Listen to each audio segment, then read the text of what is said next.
जय Hind defence lovers. आज की टॉप हेडलाइंस कुछ इस प्रकार है। भारत सरकार के मुताबिक F-35 के प्रपोजल पर फिलहाल अभी कोई भी डिस्कशन नहीं।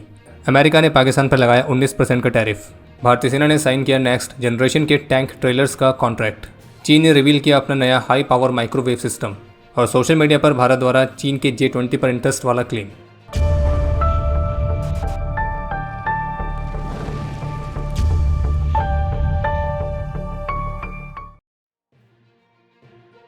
ब्लूमबर्ग की तरफ से एक लेटेस्ट रिपोर्ट जारी की गई है जिसमें सोर्सेस के हवाले से ये क्लेम किया गया है कि यूएस प्रेसिडेंट द्वारा भारत पर 25% टैरिफ लगाए जाने के बाद भारत अमेरिका के साथ अपने ट्रेड सरप्लस को रिड्यूस करने के तरीकों को देख रहा है।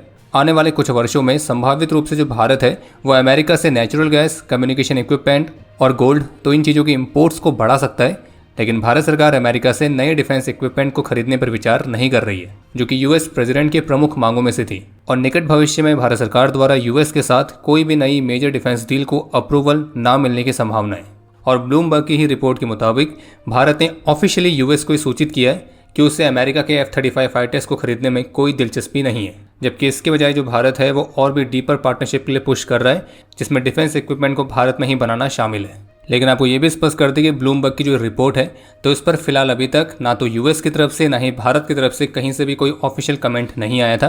लेकिन आज शुक्रवार को भारत सरकार ने पार्लियामेंट में इस बारे में सूचित जरूर किया है कि भारत के लिए F-35 फाइटर जेट्स की सेल को लेकर औपचारिक रूप से फिलहाल अभी कोई भी डिस्कशन नहीं हुआ है।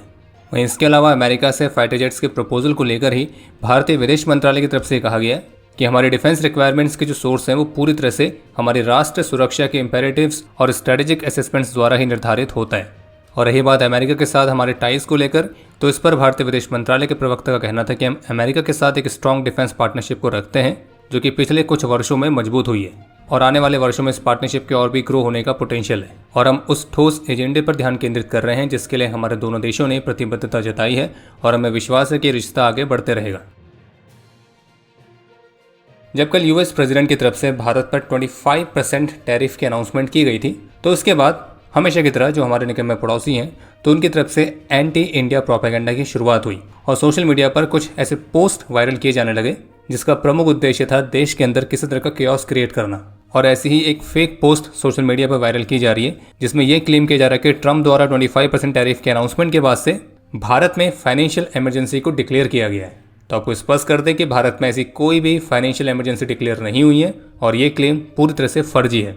और अब सबसे इंटरेस्टिंग बात यह है कि एक तरफ पाकिस्तान इस तरह के एंटी इंडिया प्रोपेगेंडा में शामिल है, वहीं दूसरी तरफ पाकिस्तान के साथ अपने लैंडमार्क एनर्जी पार्टनरशिप के अनाउंसमेंट के बाद यूएस प्रेसिडेंट डोनाल्ड ट्रंप ने पाकिस्तान के गुड्स पर भी 19% का टैरिफ लगाया है। और रही बात पाकिस्तान के साथ मिलकर उनके मैसिव ऑयल रिजर्व्स को बनाने वाली, और जिस पर एक कमेंट ये भी किया गया था कि क्या पता कोई ऐसा दिन हो जब भारत पाकिस्तान से ऑयल खरीदे, तो ये कमेंट जिस उद्देश्य के साथ किया गया था वो उद्देश्य पूरा नहीं हो पाया क्योंकि भारत ने इस पर कोई प्रतिक्रिया दी ही नहीं, सिंपली कह दिया नो कमेंट्स।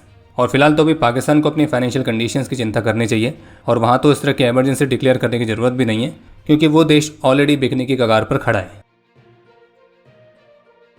भारतीय सेना ने Axiscades Aerospace and Technologies Private Limited के साथ 223.95 करोड़ रुपीस का कॉन्ट्रैक्ट साइन किया है, जिसके तहत वे इस कंपनी से करीब 212 एडवांस 50 टन के टैंक ट्रांसपोर्टर ट्रेलर्स को खरीदेंगे। और ये contract by Indian IDDM category के तहत साइन किया गया है। और ये जो नेक्स्ट जनरेशन के ट्रेलर्स हैं तो ये हाइड्रोलिक और न्यूमेटिक लोडिंग रैम्प्स के साथ आएंगे और जिनकी मदद से टैंक्स और अन्य आर्मर्ड व्हीकल्स को भी चुनौतीपूर्ण इलाकों में तेजी से और एफिशिएंट तरीके से ट्रांसपोर्ट करने में मदद मिलेगी, जिससे भारतीय सेना की जो ऑपरेशनल मोबिलिटी है उसमें बढ़ोतरी होगी। और ये खरीद महत्वपूर्ण तरीके से लॉजिस्टिकल और ऑपरेशनल एफिशिएंसीज को बढ़ा के एक फोर्स मल्टीप्लायर की तरह काम करेगी।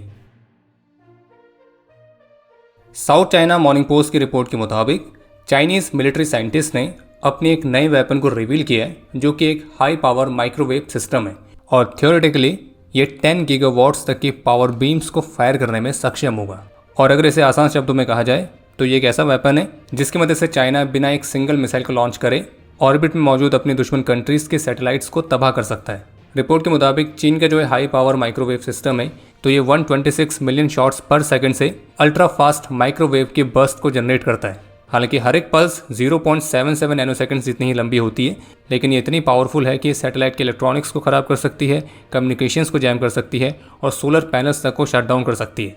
और चाइना के क्लेम के मुताबिक इसका जो पीक फायरिंग आउटपुट है वो 16.6 गीगावाट्स का है। फिलहाल अभी चीन का जो ये वेपन सिस्टम है ये अपनी एक्सपेरिमेंटल स्टेज में ही है, लेकिन इसको बनाने के चीन के जो इरादे हैं वो बिल्कुल स्पष्ट हैं कि चीन अपनी स्पेस कैपेबिलिटीज़ को महत्वपूर्ण तरीके से बढ़ा रहा है और जिसका उद्देश्य होगा न केवल अपने स्पेस एसेट्स को बचाना बल्कि अपने एडवर्सरीज के जो स्पेस एसेट्स हैं उनको तबाह भी करना। और जबकि रिपोर्ट के मुताबिक जो अन्य चाइनीज टीम्स हैं इसके और भी पावरफुल डिज़ाइंस पर काम करेगी जो कि लगभग 100 गीगावाट्स तक जा सकता है। बाकी जानकारी के लिए आपको बता दें कि भारत की कंपनीज भी इस तरह के हाई पावर माइक्रोवेव सिस्टम को विकसित करने पर ऑलरेडी काम कर रही है और ऐसा ही एक सिस्टम बेंगलुरु बेस्ड भारत की प्राइवेट फर्म टोनबो इमेजिंग ने एरो इंडिया शो 2025 में भी अनवील किया था, जो कि 3rd जनरेशन का हाई पावर माइक्रोवेव सिस्टम है और इसे मुख्य रूप से यूएवीज, स्वार्म ड्रोन्स तो इस तरह के थ्रेट्स को न्यूट्रलाइज करने के लिए बनाया गया है। और टोनबो इमेजिंग भी अपने इस हाई पावर माइक्रोवेव सिस्टम की पावर और इसकी रेंज को बढ़ाने पर लगातार काम कर रही है। इंफॉर्मेशन एंड ब्रॉडकास्टिंग मिनिस्ट्री के मुताबिक ऑपरेशन सिंदूर के दौरान एंटी इंडिया प्रोपेगेंडा फैलाने वाले 1400 से अधिक यूआरएल्स को ब्लॉक किया गया था और इन यूआरएल्स में जो कंटेंट था वो false, misleading, anti India news content, communal sensitive content जो कि मुख्य रूप से Pakistan based social media account से था। बाकी इसके अलावा आपको सूचित करना चाहेंगे कि सोशल मीडिया पर कुछ और फेक क्लेम्स चल रहे हैं कि अमेरिका के F-35 वाले ऑफर को ठुकरा के जो भारत है वो 20+ Su-57 फाइटर्स को खरीदने की योजना बना रहा है। और जबकि कुछ क्लेम्स तो ऐसे भी हैं जिनमें यह कहा जा रहा है कि भारत चीन के J-20 फाइटर्स में इंटरेस्टेड है। खैर J-20 फाइटर्स वाला क्लेम किस आधार पर किया जा रहा है और क्या सोचकर किया जा रहा है वो तो पता नहीं, लेकिन रही बात Su-57 की तो आपको स्पष्ट कर दें कि ऐसा अभी तक कोई भी औपचारिक रूप से निर्णय नहीं लिया गया है। बाकी अब समय है आज के इतिहास का। आज के दिन 1999 में ऑपरेशन रक्षक के दौरान अपने अदम्य साहस और वीरता का परिचय देते हुए मेजर सुशील अयमा वीर गति को प्राप्त हुए थे और इन्हें मरणोपरांत कीर्ति चक्र से सम्मानित किया गया। आज के दिन 2009 में जम्मू कश्मीर में अपने अदम्य साहस और वीरता का परिचय देते हुए हवलदार राजेश कुमार ने अपना सर्वोच्च बलिदान दिया था और इन्हें मरणोपरांत अशोक चक्र से सम्मानित किया गया। और आपके लिए आज का प्रश्न है कि अशोक चक्र गैलेंट्री अवार्ड्स के किस कैटेगरी में आता है। और अब समय है आज के टॉप 3 कमेंट्स का जो ये रहे आपकी स्क्रीन पर।